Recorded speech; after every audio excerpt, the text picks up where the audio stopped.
Praise the lord. అందరికీ దేవుని నామంలో వందనాలు చెల్లిస్తున్నాను. అయితే నేను ఈ యూట్యూబ్ ఛానల్ ఎందుకు క్రియేట్ చేశానంటే, దేవుడు వాక్యం అనేది నా ద్వారా ప్రతి ఒక్కరికి ప్రకటింపబడాలి. ప్రతి ఒక్కరూ ఆయన్ని తెలుసుకోవాలి, ఆయన్ని గుర్తెరగాలి. ఆయన కోరుకున్నది నా ద్వారా ఒక 1% అన్నా జరగాలని కోరుకుంటున్నాను. అందరికీ వందనాలండి. ఈరోజు నేను కీర్తనలు 150 చదవాలనుకుంటున్నాను. యెహోవాను స్తుతించుడి, ఆయన పరిశుద్ధాలయమందు దేవుని స్తుతించుడి.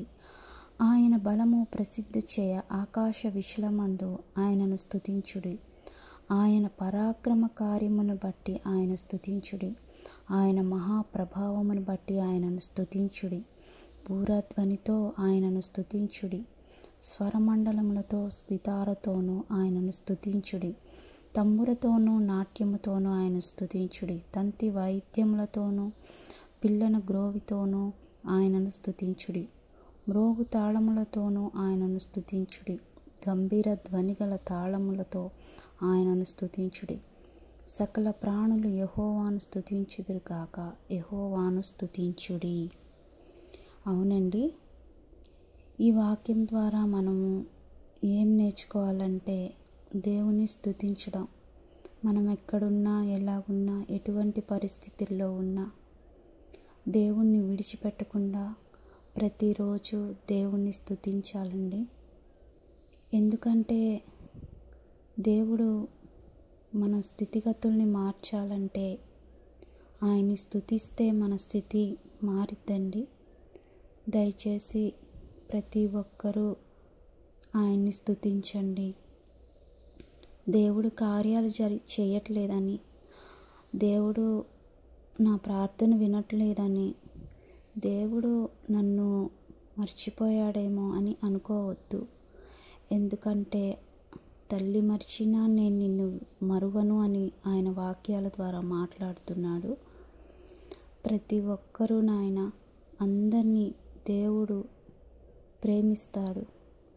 దయచేసి మనము ఇంట్లో ఉన్న, ఆఫీస్లో ఉన్న, మనకు ఖాళీ దొరికినప్పుడల్లా మన నోటి వెంట నిత్యము స్తుతి స్తోత్రములతో ఆయన్ని ఆరాధిద్దాం. ఎందుకంటే మనము ఆత్మీయంగా బలపరచబడాలంటే నీ నోటి వెంట ఆయన్ని స్తుతించు, నీ స్థితి మారుతుంది. నీ నోటి వెంట ఆయన్ని ప్రార్థించు, నీ స్థితిగతులు సమస్తమును ఆయన చూసుకుంటాడు. ఆయన సరిచేయగలిగిన దేవుడు, ఆయన గొప్పవాడు, ఆయనకి అసాధ్యమైనది ఏదీ లేదు. నీవు స్తుతించే నీ నోటిని గొప్పగా దీవిస్తాడు, ఆశీర్వదిస్తాడు. అందరికీ వందనాలండి. చిన్న ప్రార్థన చేసుకుందాము. పరిశుద్ధుడా, ప్రేమ కలిగిన దేవా, గొప్ప దేవానికి స్తోత్రములు తండ్రి. దేవా, ఈ సమయాన నిన్ను స్తుతించుకునే కృపనిచ్చినందుకు స్తోత్రములు తండ్రి. ఎవరెవరైతే నా తండ్రి అయా ఈ వాక్యాన్ని విన్నారో, ఎవరెవరైతే నీ వాక్యాన్ని నీ హృదయంలోకి తీసుకోవాలనుకుంటున్నారో అయా నీకు స్తోత్రములు తండ్రి. ప్రతి బిడతో నువ్వు మాట్లాడయ్యా. వ్యక్తిగతంగా ప్రతి ఒక్కరు నాయన ప్రార్థించుకొని వారి నోటి వెంట నిత్యము స్తుతులతో స్తోత్రములతో నిన్ను ఆరాధించే మనస్సు నీవు ప్రవ్వా. అయ్యా నీకు స్తోత్రములు చెల్లిస్తున్నాము తండ్రి. తండ్రి, ఇలా యూట్యూబ్లో నీ వాక్యం చెప్పడము తప్పో కరెక్టో నాకు తెలియదు తండ్రి. కానీ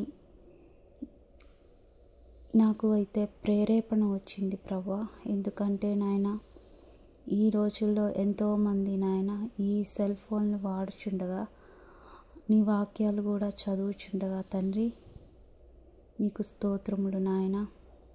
ప్రతి ఒక్కరూ నాయన నీ వాక్యాన్ని చదవాలి. ఈ ఫోన్లు చూసే ప్రతి ఒక్కరూ ఈ వీడియోలు చూసే ప్రతి ఒక్కరూ నీ వాక్యాన్ని వారి హృదయానికి తగలాలని, నీవు మాట్లాడాలని కోరుకొనిచున్నాను తండ్రి. అందు నిమిత్తం తప్ప నా తండ్రి ఎటువంటి ఆలోచన నాకు లేదయ్యా. నా ద్వారా నీ కార్యాన్ని జరిగించుకో. నీకు ఉపయోగపడే పాత్రగా నన్ను ప్రతి ఒక్కరిని ఉంచండి. మీకే కృతజ్ఞతాస్తుతులు, స్తోత్రములు. ప్రతి ఒక్కరితో మీరు మాట్లాడండి తండ్రి. మా దేశాన్ని, దేశ ప్రజలను, మంత్రులను, పరిపాలించే ప్రతి ఒక్కరిని, బంధువులు, స్నేహితులు, రక్త సంబంధికులు, నాయన తోబుట్టువులు ప్రతి ఒక్కరిని జ్ఞాపకం చేసుకోండి. అలాగే ఈ ప్రార్థనలో పాల్గొన్న ప్రతి ఒక్కరిని దీవించి ఆశీర్వదించమని త్వరలో రానయ్యున్న నజరేయుడైన యేసు నామములో ప్రార్థిస్తున్నాను తండ్రి. Amen, amen, amen. వందనాలండి అందరికీ.